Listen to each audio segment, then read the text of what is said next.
Hi everyone, here's another serious issue that needs discussing. In a few days' time, the Commons in Parliament are going to be discussing the assisted suicide bill, or assisted dying bill, it's called. And I am broadly in favour of assisted suicide, or assisted death, whatever you like to call it, or voluntary euthanasia. But there has to be the safeguards in place. I do not have a terminal illness as yet, but I have had 47 years of depression, and I would rather be gone than have to suffer any more. The Hippocratic Oath says, do no harm. First, do no harm. But that depends on what you consider yourself to be harm to you. Anyway, I've signed an online petition for my ex-wife. She is against abortion, so I signed it for her. Normally I sign only petitions I genuinely believe in. I am not against women having abortions, but I signed it anyway, and I get letters from the SPUC, not regularly, but on a regular-ish basis. Every month I get maybe 1 or 2 letters. And in one of them, it's got the 10 reasons why we must defeat assisted suicide. So I thought I'd use this video to go through them and say my piece on them, give my commentary. Right, the first reason, and there's the list. The first reason is doctors will become killers. Doctors have always been there to help us heal. Under Ledbetter, they will also be there to help us die. This will destroy the bond of trust between doctors and patients. I agree a little, but doctors already kill patients by withholding treatment, by putting them on what used to be called the Liverpool Care Pathway, and now it's called the end of life pathway, where they take away all treatments other than pain relief, and some are put on what was the Liverpool Care Pathway with very little justification. I read of one man who had been put on the Liverpool Care Pathway. He was not informed he was on that. Neither was his family. And when they found out, he was taken off. He lived for another 13 months.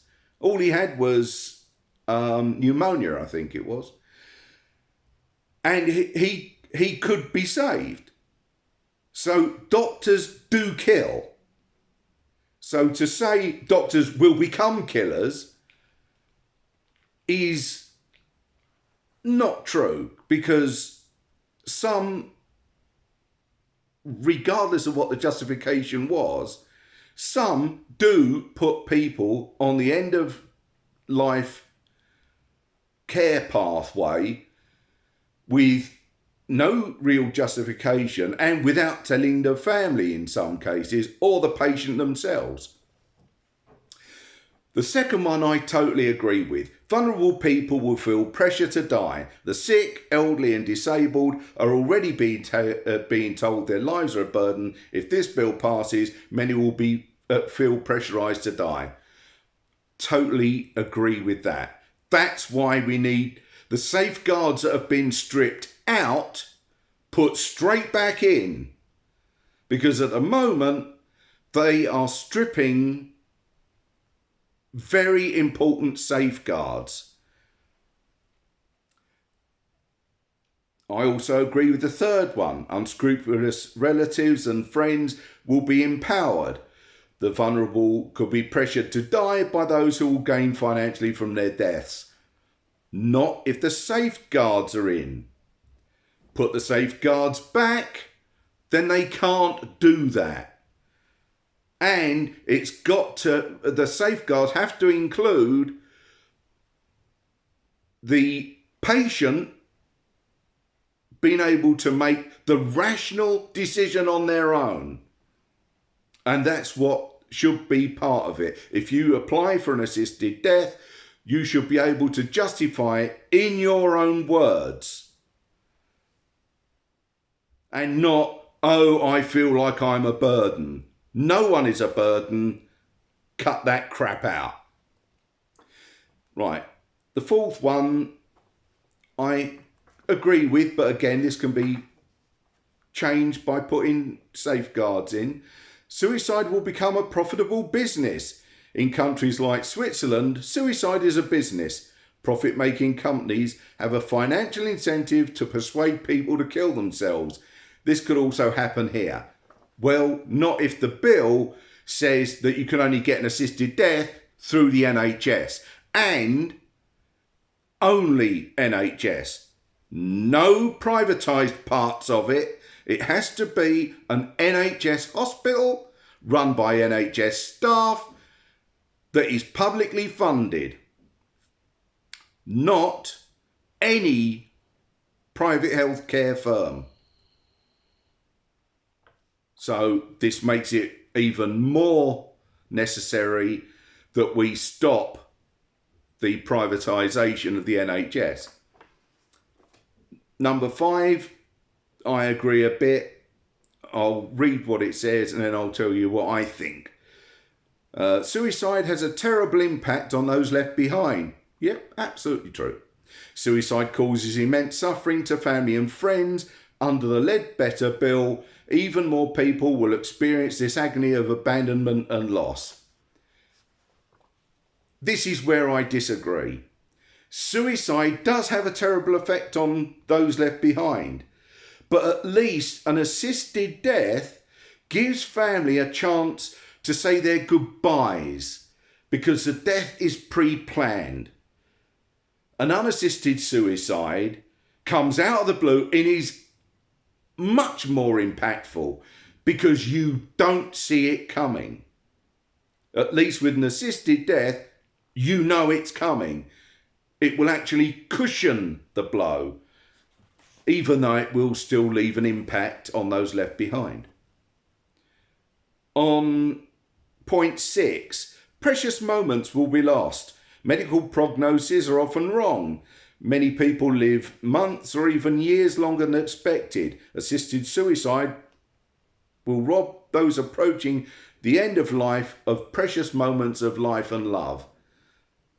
Yeah, a prognosis can be wrong, which is why you don't strip out the safeguards that have been stripped out. You put them back in so it can be absolutely and positively thought through before it is granted.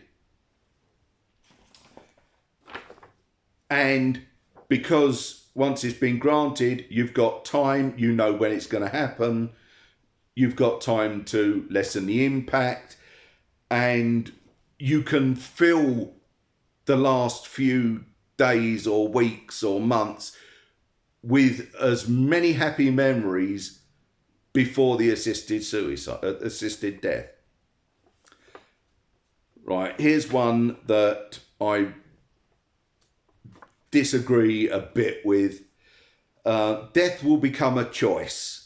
Death will no longer be the natural end of life. We will all feel pressured to choose when and where our life ends. Well, it's always been a choice. That's what suicide is. Someone may choose to kill themselves. Death is not necessarily the end point of a long life. You could have an accident. You could commit suicide.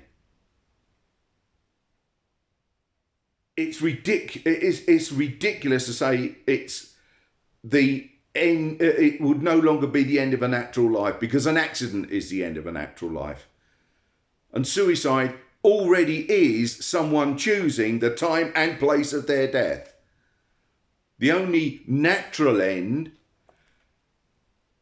is when you are sick for a long time, or your body is breaking down, and it will end your life eventually. That's natural. An accident is not natural either. So to say it becomes a choice is ridiculous. It always has been. The difference is there may be a way of terminating life, but, and I don't know whether this is possible, but it may be possible to keep the organs from being damaged so they can be used in transplants, which would help the transplant problem. I totally agree with this next one. It's easier to stop bad laws before they are passed. We must stop Ledbetter now. Fighting to overturn the bill after it passes could take years, even decades to achieve. Absolutely right. That is why they keep having multiple readings, and why it goes from the Commons to the House of Lords, back to the Commons, back to the House of Lords.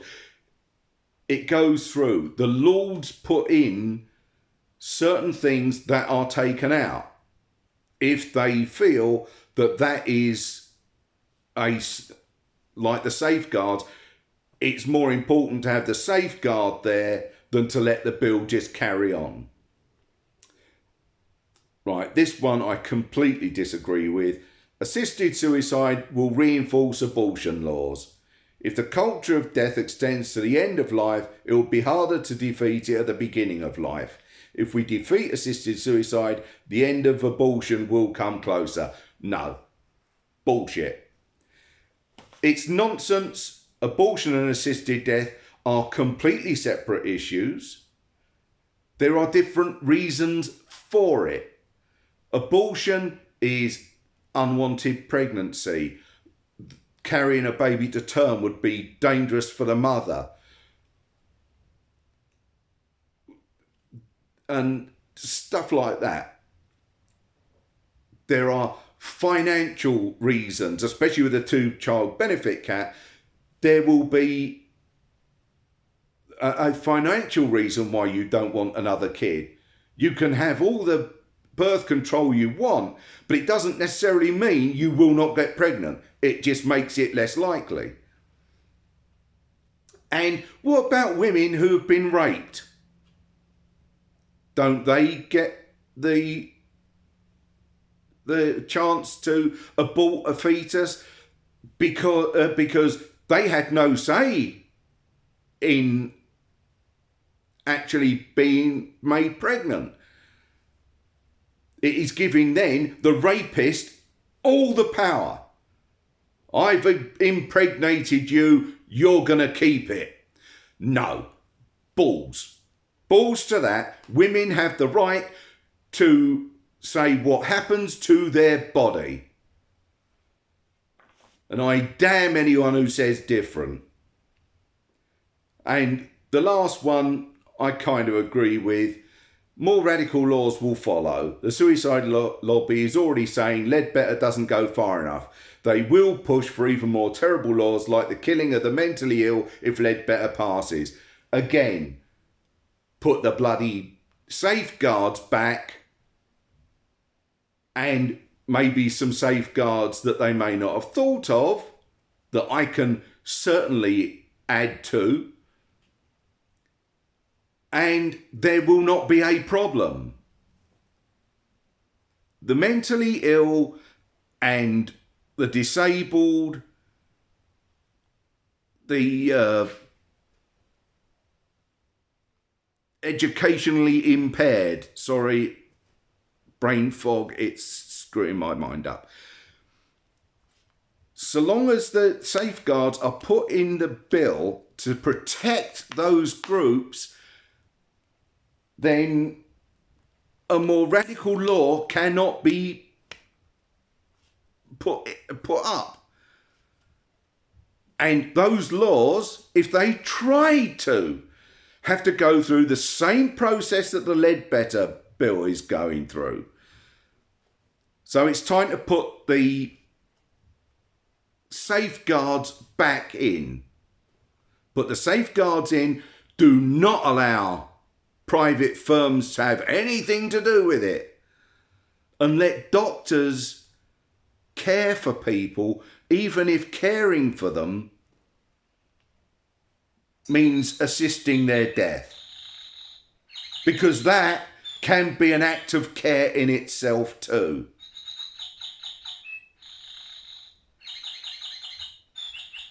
And there goes my clock.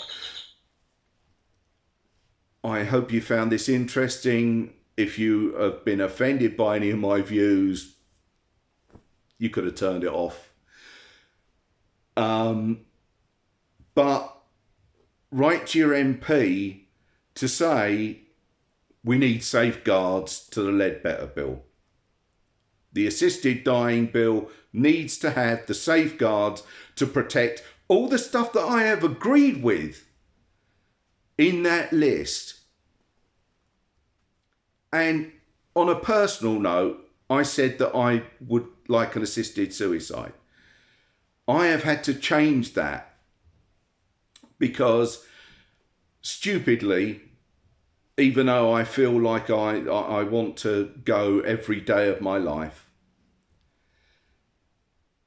I made a promise to the nurses on the COVID ward who saved my life. I said I would not attempt to end my life by unnatural means. So I'm not fighting for me. I'm fighting for all those people who may be terminally ill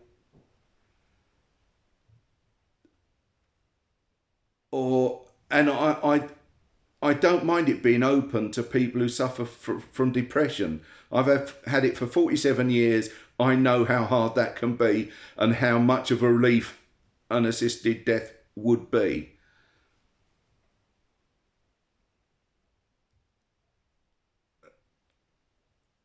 I've also seen my uncle die of motor neuron disease. It doesn't necessarily have to be a long drawn out thing like Stephen Hawking's. It can be still slow, but over months, maybe a couple of years or so, it can be quite quick. But to see someone struggle to breathe, not be able to do anything they used to, that is cruelty. My dad died of terminal cancer. He wouldn't have wanted an assisted suicide. He was one of those who would fight it to the bitter end. But I would have wanted him to have the option if that was his choice. My grandmother would, I don't know what her wishes would have been. And unfortunately, she had a stroke and she was completely uncommunicative. She could not do anything for herself. She could not talk, which was one of her favourite pastimes. And if she had been able to communicate and if she'd have wanted an assisted death, then I would have wanted her to have that too. And I hate to say it, but the way my grandma suffered the last 2 years of her life impacted my mental health so badly that I was thinking terrible thoughts about my grandma. I was thinking of actually doing the deed. But I couldn't because she could not consent. But if she could have consented, I would have ended her life. If that's what she wanted, because I loved her. And it was cruel to see how this vibrant woman became a shell and was like it for 2 years. There are other people out there who have gone on for longer. They should have the opportunity, if they can make the decision themselves, they should have the right to an assisted death. It is cruelty otherwise. Anyway, if you found this interesting, why not click like? Even if you don't like my views, you might like the fact that I'm being open and honest about them. If you think someone that you know might be interested in watching this video, then share it on your social media. And finally, if you want more videos, then do please subscribe and press the notification bell so you know when I'm putting another video up. I'm sorry to bring this very dark subject up, but I think it's important that we have this conversation. I've also written an article on voluntary euthanasia and assisted suicide, and I'll post a link in the comments box below so you can read fully how I approached the subject. And I also include the fact that I wanted an assisted suicide. It is an old article, so the date is out of, you know, the number of years that I say I've suffered from depression is wrong, but none of the arguments in it are out of date. They never will be, as long as this subject is debated. And I hope to see you on the next vid.